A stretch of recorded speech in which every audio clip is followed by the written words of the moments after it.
Welcome to another episode of our video series of the mechanics of human existence. Hello. It's great to be back. How you doing? I mean, how are you handling just the sheer amount of stuff out there this week? Oh, it feels like I need scuba gear just to scroll through my feed, honestly. The noise level is just, it's deafening. Yeah. And that, I think, is exactly why our mission today is so important. We're trying to find some solid, usable ground for thinking. Absolutely. We've been looking at this fascinating stack of research that details the modern obsession with history. Right. It's exploded. It's gone from this quiet academic field to this massive mainstream thing you see everywhere online. We have to dissect that popularity. We Right. really do. The crucial question for you is this hunger for the past really serving an intellectual need? You know, something that sharpens your skills. Or is it just entertainment, highly produced, comfortable entertainment? Exactly. Our job is to drill down and pinpoint the vital mental skills that true engagement with history is supposed to cultivate in you. Well, it's an undeniable change in status. History used to be for the deep archive divers, the real nerds. Now everyone's a history buff. You scroll for 5 minutes and there's a charismatic historian or some short video breaking down an obscure battle. What's behind this sudden visibility? Our analysis points to two competing forces at play. The first one is, well, it's the simpler one. It's the rock star effect. Great storytelling, charismatic figures. Exactly. People who can simplify complex ideas and drive engagement. But the second theory is arguably more profound. It's sociological. Which is? It's the idea that when people lose hope or, confidence in the future, they instinctively turn to the past. They're looking for patterns, for comfort, maybe just stability. Okay, so if that's the underlying hunger, a need for stability, then we have to issue a serious warning right up front. We do. Because while most of this popular content is enjoyable, the vast majority of it is functionally useless for any real intellectual analysis. Precisely. We're talking about that endless stream of scattered, shocking anecdotes. The trivia, like what Napoleon supposedly ate for breakfast. Or that famous story of the two Austrian armies accidentally attacking each other in the dark. These are isolated facts, completely divorced from any kind of context or structural insight. So if you're just collecting these meaningless facts, you're basically at a mental dead end. We need a clear, authoritative label for this, and the research gives us one. Antiquarianism. Antiquarianism. It delivers enjoyment, sure, a fleeting dopamine hit from trivia. But it offers zero practical benefit for sharpening your analytical skills. It's the opposite of critical thinking. So if the trivia is useless, what's the real utility of social sciences like history, sociology, and all that? What should you be learning?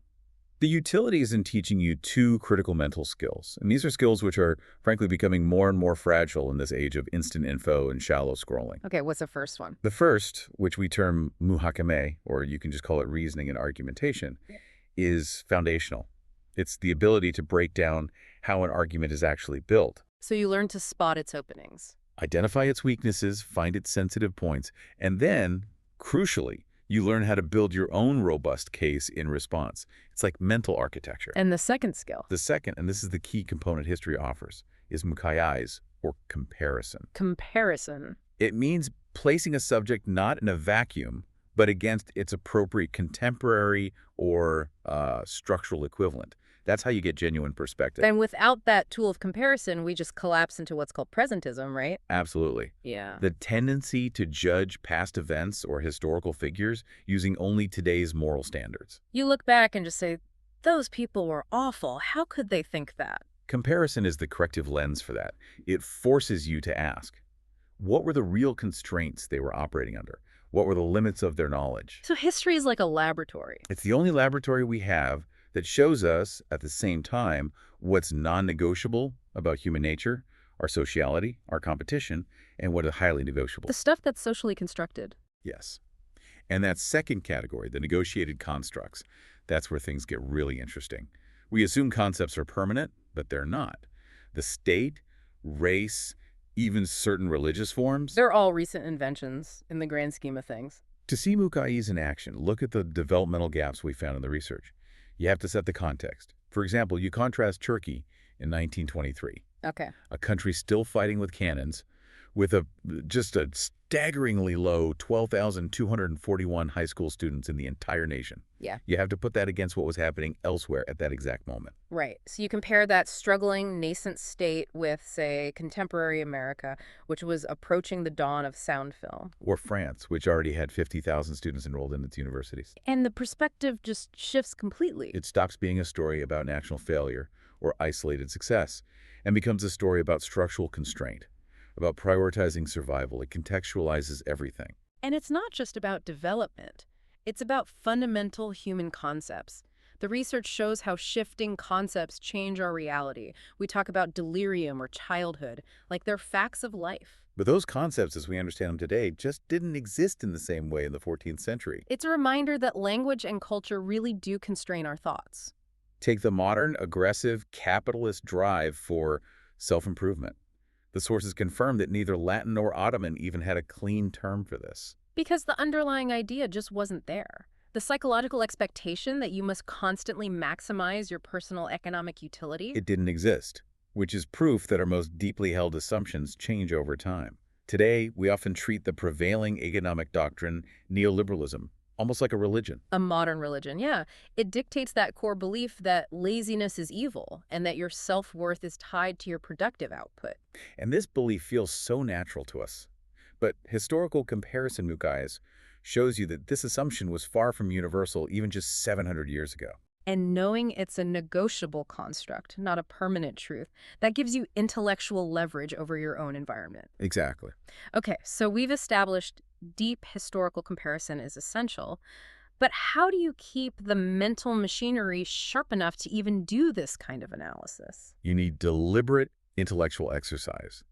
The research suggests that tasks like studying new languages or deep diving into the origins of words, they function exactly like solving complex math problems. They speed up the brain's processor. They enhance the sheer velocity and acuity of your analysis, Yeah. yes. And speaking of languages, there's that fascinating observation that speaking a different language can actually grant you a different persona. Right. You might find yourself being more flirtatious or funny in English, or maybe more detached, even a bit impudent when you're speaking French. It shows your cognitive system that identity is flexible, not monolithic. Yeah. And this linguistic agility contributes directly to an adaptive perspective. Which is crucial for both reasoning and comparison. It is. If you can adopt the mindset inherent in another language, you are far better equipped to question the universal assumptions of your own culture. It sounds like we need this cognitive flexibility more than ever, especially when we look at the world right now. It is incredibly difficult to maintain these high standards when you see what many are calling widespread societal decay, or stagnation at best. The sources absolutely acknowledge this internal struggle. Many committed intellectuals describe feeling disconnected, retreating inward. Just focusing on private work, rigorous reading. Because the external political or institutional environment just doesn't meet a baseline intellectual standard. And the material pinpoints a specific systemic cause for this feeling, the generational bottleneck. This is a global phenomenon.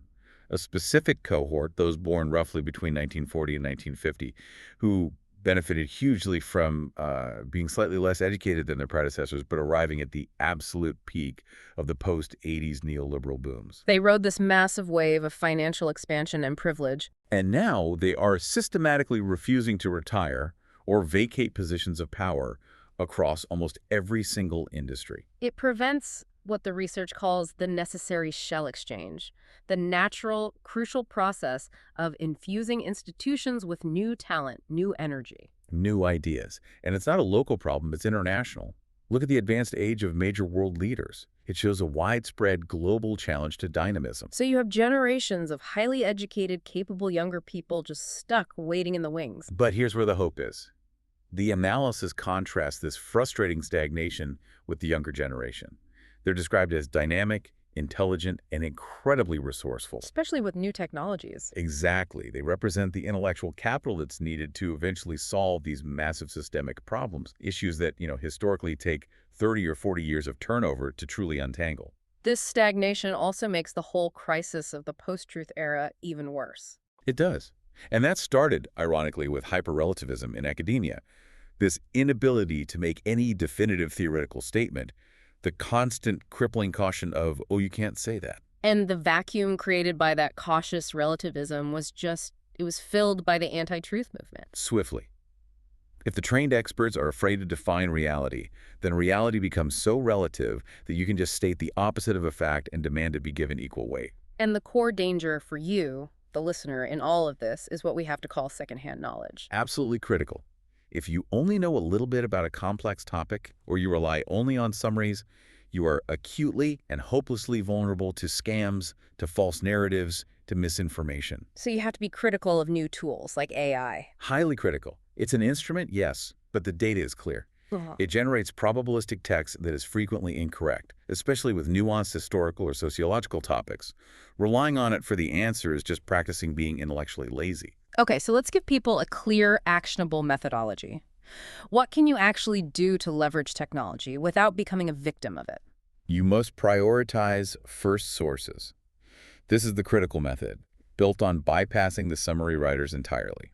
First, you use AI, or a good search engine, to ask for the most cited books or authoritative sources on your topic. Don't ask for the answer. Ask for the homework. Exactly. Ask for the 3 most influential books on the causes of World War I, for example. Okay, step 1, then what? Once you have those core texts, you use digital search functions, Ctrl plus F, within those reliable, verified sources. You can often find them in digital libraries or academic sites. This lets you find the specific arguments you need. You jump right past the summaries. I like that. Is there an alternative approach? Yes. Pivot your search toward academic structure. Ask the search engine for the different academic schools of thought that explain an event. So instead of, why did the Great War start? Wow. You ask, what are the core differences between the economic determinism and the political science explanations of the Great War?